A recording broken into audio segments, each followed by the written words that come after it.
Okay, absolute value of an inequality. We can approach this one of two ways.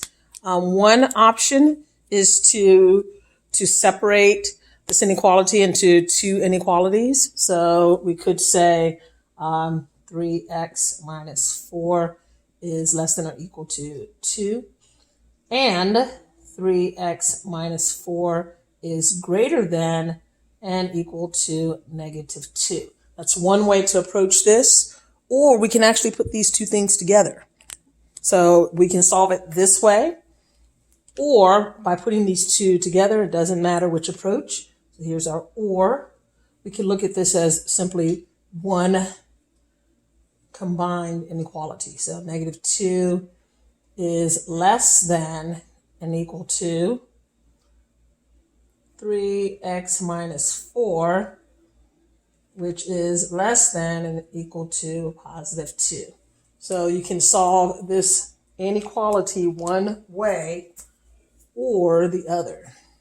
One way or the other. The choice is yours. So or. So it doesn't matter because you're going to get the same answer here, in whichever way you choose to approach it.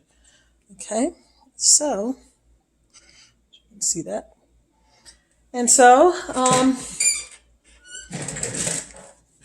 I'm going to choose this way. I know it doesn't matter. And so I'm just going to solve each inequality for x. And so the first inequality, I would take 3x. I'm going to add 4 to both sides, right? That's going to give me a 6. I'm going to divide by 3. So x is going to be less than or equal to, looks like 2.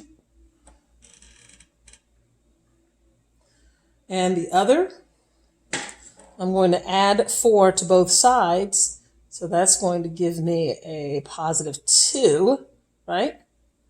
Positive 2. So, and then I'm going to divide by 3. So it looks like that's going to be x is greater than and including 2/3.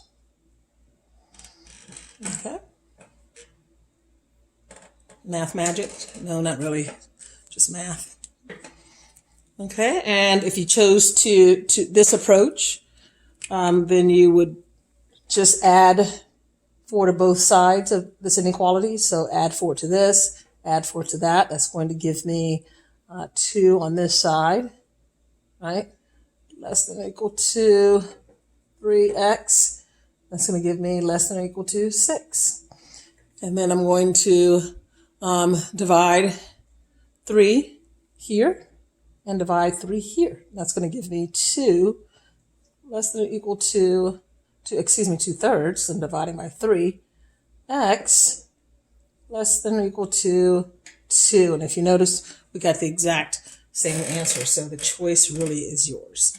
And so you should notice that this is clearly, this is an and statement. Okay, and so if we were graphing this on a line,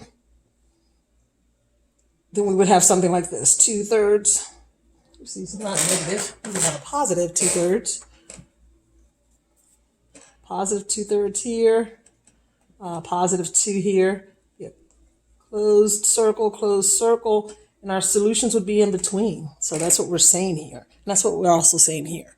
And so in writing this out in interval notation, we know that if it's included, we want a bracket. 2/3. So our solution lies between and including 2/3 and 2.